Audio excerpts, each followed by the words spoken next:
अहो नाना, आम्हालाही मोठ्या माणसांच्यात यायला आवडतो. आम्ही कसली मोठी माणसं साहेब. अहो तुम्ही तर खरी मोठी माणसं, ज्यांच्याकडे एवढा प्रगल्भ निसर्ग आहे तेच तर खरे श्रीमंत म्हणायला हवेत ना. तुम्हाला सांगतो, आमच्या शहरात काय फक्त धूर आणि प्रदूषण. अहो प्रगती बरोबर काय अनावश्यक गोष्टी येणारच, बरोबर आहे. त्याला काही इलाजच नाही बघा. हो अहो, खरं आहे तुमचं म्हणणं. इकडे शहरात आम्हाला मोकळी हवाच मिळत नाही हो. म्हणून तर आम्ही दर महिन्याला एखाद्या गावाला भेट देतो, म्हणजे तिथला निसर्ग आम्हाला अनुभवता येईल. तुम्हाला सांगतो नाना, प्रगतीच्या नावाखाली आपण ह्या निसर्गाचं खूप मोठं नुकसान करतोय हो. खरंय साहेब अहो तुमचं. अहो निसर्ग आपल्याला एवढं देत असतो, पण त्यातलं घ्यायचं कसं हेच आपल्याला कळत नाही बघा. नाना नमस्कार. रामकृष्ण हरी. आलं तर चालेल ना? अरे ये की भैया, असं परक्यासारखं परवानगी काय मागतोयस? नाही म्हणलं तुमचं काहीतरी प्रायव्हेट चालू असायचं, आम्ही आपलं असंच. अरे कसलं प्रायव्हेट? हे बघ सोमन साहेब आलेत, त्यांना आपलं गाव दाखवून आणलो आणि गप्पा मारत बसलोय. अच्छा अच्छा. नाही म्हणलं एवढे मोठे व्यक्ती गावात आलेत, आम्हाला नाही बोलवलं, म्हणलं काहीतरी प्रायव्हेट असेल. हा असो. नमस्कार सोमन साहेब. नमस्कार. नमस्कार नमस्कार. माय सेल्फ हर्षवर्धन देशमुख. अच्छा. साहेब अहो भैया नुकताच उज्ज्वल बँकेचा संचालक म्हणून निवडून आला बर का. अरे वा, इतक्या कमी वयात संचालक, फॅन्टॅस्टिक. नाना नानांचे आशीर्वाद आहेत. शिवाय तुमच्यासारख्या मोठ्या व्यक्तींचा सहवास लावत असतो अधूनमधून. कसं वाटलं आमचं गाव? अरे फारच छान. तुम्हाला सांगतो, मला पश्चिम महाराष्ट्र नेहमीच आवडतो. म्हणजे इथला निसर्ग, ऊस, हळदीची समृद्ध शेती, कारखानदारी आणि भारदस्त कोल्हापुरी आणि सातारी भाषा.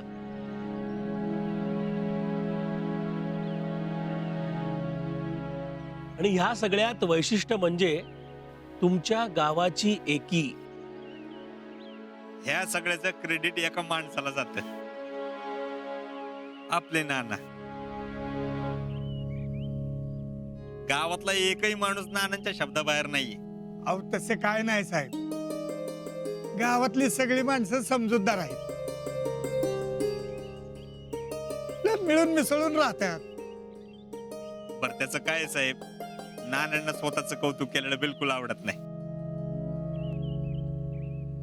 आता नाना या सगळ्यांना एकत्र बांधून ठेवण्याचं काम तुम्हीच करता की? हा काय हो? हा अहो आपल्या परीनं आपण करायचं, बाकी काय ते परमेश्वराच्या हातातच सगळं. नाना, अहो मला तुमचं गाव खरंच खूप आवडलं. म्हणजे इथला निसर्ग समृद्ध आहेच हो, पण इथली माणसं सुद्धा मला प्रचंड समृद्ध वाटतात. आता हेच बघा ना, हा हर्षवर्धन इतक्या तरुण वयात किती मच्युअर आहे तो. नानांची शिकवण सगळी. वा, खरंच खूप छान आहे तुमचं गाव. मला अजून काही वेळ इथे थांबायला आवडलं असतो, पण बरीच कामं आहेत, सो निघायला हवं. अहो गावात पहिल्यांदा आलाय तुम्ही, न जेवता कसं काय जायचं? चला जेवणच जावा. ए जम्या, खरडा भाकरी, भरलं वांग आणि मटक्यातलं दही. हा हा, लागा तयारीला. अहो नाही नाही, ऐका, मी नक्की येईन. नक्की हो येणार, यावं लागतं बरं का? नक्की येणार, नक्की हा. येणार. तुर्तास आपली रजा घेतो. अरे हो, पण त्याआधी एक महत्वाची गोष्ट. खर तर एवढ्या समृद्ध गावाचा विकास व्हावा असं म्हणणं हेच चुकीचं आहे, पण तरी सुद्धा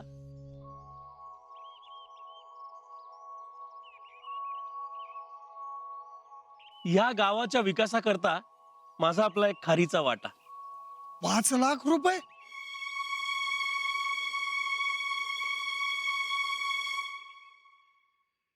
अहो साहेब याची काय गरज आहे?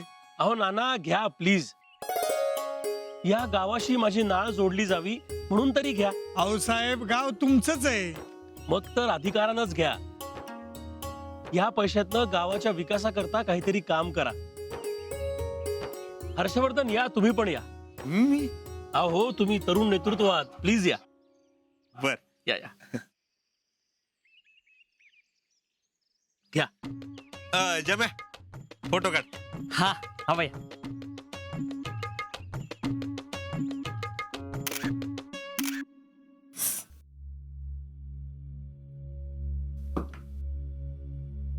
शितले, काय ग काकी? तुझं नक्की काय चाललंय? काय नाही. कुणाला मेसेज करतेस? नाही कोणाला. मग कुणाच्या फोनची वाट बघतेस का? नाही.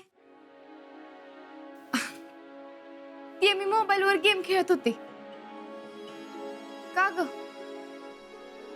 अशी काय विचारतेस? शितले, तुला आठवतंय याआधी कधी मी तुला असं विचारलंय का ग? मग आता काय विचारतेस? कारण तू आता जशी वागतेस ना तशी याआधी वागत नव्हतीस. नेमकं काय चाललंय? अगं काके असं काय नाही. शीतल, खरं खरं सांग, कुणाच्या?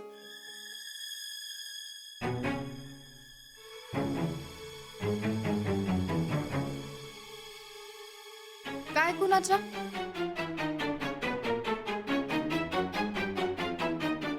कुणाच्या प्रेमाभिमात पडली नाहीस ना?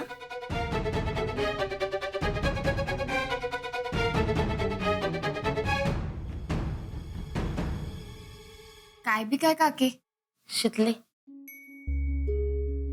प्रेम म्हणजे काय बी नसते, खूप काय असते.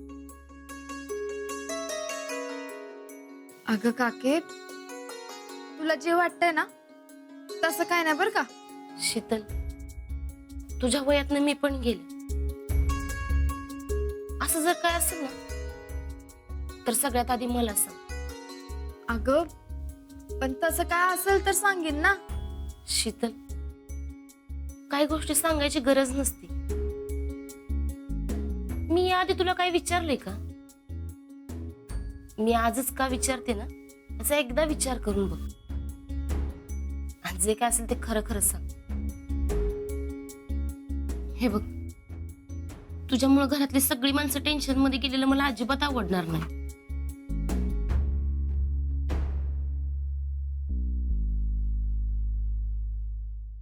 काके तुला हे बघ शितले, तुला जे काय सांगायचंय ना ते बिनधास्तपणे सांग. अगं मी नुसती तुझी काकीच नाही तर तुझी आई पण आहे आणि त्याआधी तुझी मैत्रीण आहे. ह्या दुनियेबरोबर खोटं बोल पण या सुमन काकी बरोबर नको. काके अगं सुमन,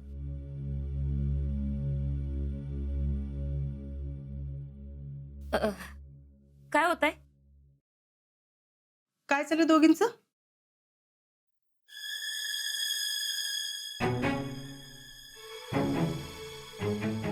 नाही, कुठं काय चाललंय? आलेच मी.